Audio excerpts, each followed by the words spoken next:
जिला विधिक सेवा प्राधिकरण रायगढ़ की ओर से राष्ट्रीय लोक अदालत का आयोजन किया गया। इस राष्ट्रीय लोक अदालत अपर जिला एवं सेशन न्यायालय सहित सभी न्यायालय परिसरों में लगाई गई, जहां जिला एवं सत्र न्यायाधीश रमाशंकर प्रसाद ने बताया कि राष्ट्रीय लोक अदालत के माध्यम से सभी पक्षकारों को आपसी विवादों के शांतिपूर्ण निपटारे का अवसर प्रदान किया गया है। जिला विधिक सेवा प्राधिकरण रायगढ़ की ओर से राष्ट्रीय लोक अदालत का आयोजन शनिवार को किया गया। राष्ट्रीय लोक अदालत अपर जिला एवं सेशन न्यायालय सहित सभी न्यायालय परिसरों में लगाई गई। इसकी सभी तैयारी कर ली गई थी।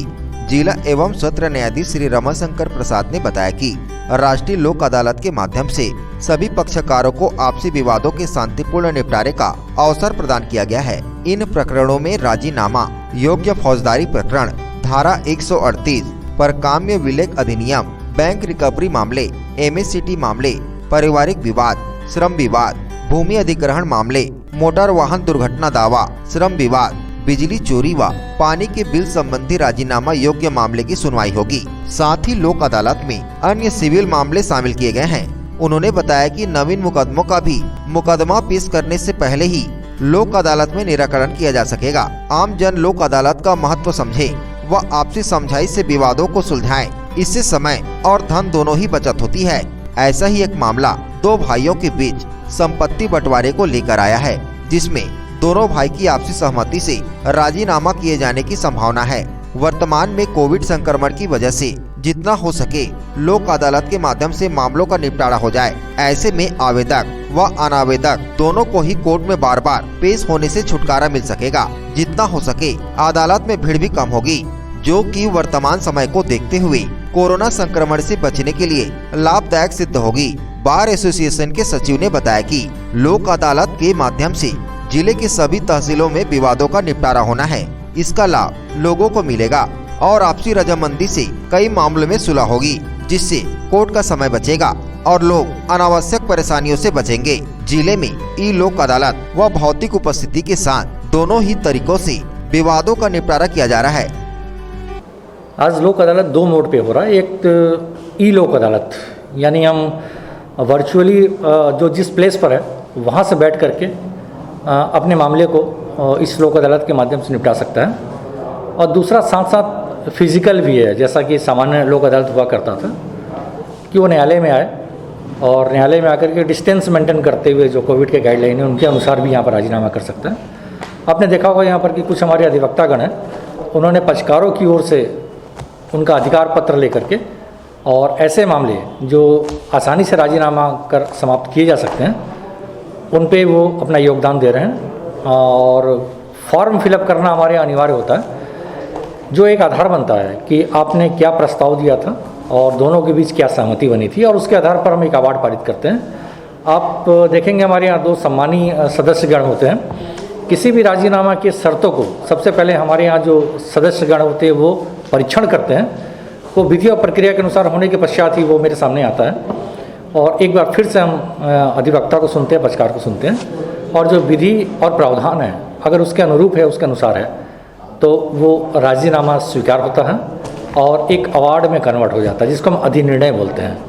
इस अधिनिर्णय का महत्व ये है कि इसमें जो लिखी हुई शर्तें होती हैं वो अंतिम हो जाती है। कुछ अपवादित परिस्थितियों को छोड़ करके ये माननीय उच्च न्यायालय के समझ भी चुनौती योग्य नहीं रहती है। अर्थात जो शर्तें हैं वो बाध्यकारी होते हैं, लेकिन कभी कभी पक्षकार किन्हीं कारणों से उन शर्तों का पालन नहीं कर पाता है। उसके लिए भी प्रावधान है कि वो जिला न्यायाधीश के समक्ष निष्पादन प्रकरण पेश करते हैं और जिला न्यायालय उस आदेश का पालन कठोरता से उस पद से करवाते हैं जो राजीनामा की शर्तों के अनुसार बाध्य होता है। इन सभी पूरी प्रक्रिया का उद्देश्य सिर्फ एक ही है कि पक्षकार को न्याय शीघ्र और तत्काल मिले। इसलिए इसका प्रचार प्रसार भी बहुत अच्छे से किया जाता है। और आपने महसूस किया होगा, अभी का जो वक्त है ये बहुत ज़्यादा संपर्क में आने का वक्त नहीं है। बहुत ज़्यादा मुकदमेबाजी करके पक्षकारों को न्यायालय में बुलाने का समय नहीं है, लेकिन इसके बाद भी मुकदमे तो चलते रहते हैं, फैसले होते रहते हैं। उसका एक बहुत ही आसान तरीका और एक आसान माध्यम है लोक अदालत।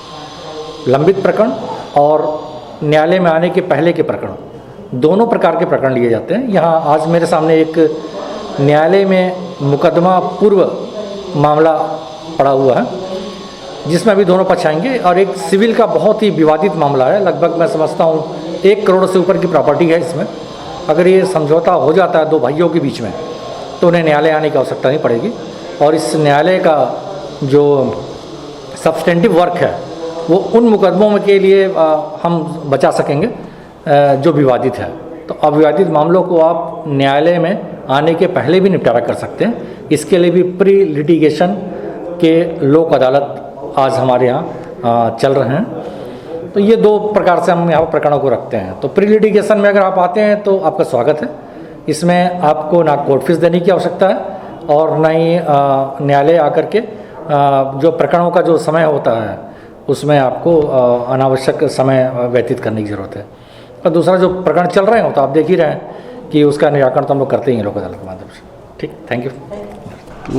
कोविड के चलते इस बार थोड़ा सा स्थिति अच्छी भी हुई है कहना चाहिए, क्योंकि कोविड के कारण पहले तो वर्चुअल ही होता था, अभी भौतिक भी ले लिए हैं साहब लोग, और भौतिक के कारण भी कुछ मामले निपट रहे हैं, वर्चुअल भी निपट रहे हैं।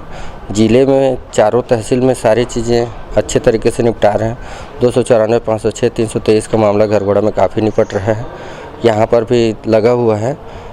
और थोड़ा सा होमवर्क लीगल एड वाले अच्छे से किए हैं करके निपट रहा है। मेरा तो एक क्लेम केस भी निपट गया है यहाँ पे अभी तत्काल, सुबह होते ही पहले ही बड़े साहब लिए हैं उसको, कश्यप साहब छुट्टी में है। तो ऐसे देखेंगे ओवरऑल तो हर बार लोक अदालत, भले कोविड का प्रभाव दिखा है लेकिन लोक अदालत निपटने में हमेशा अच्छा चीज़ दिखा है। लोक अदालत का फ़ायदा लोगों को बहुत मिलता है। रायगढ़ से सुरजीत कौर की रिपोर्ट, ACN 24।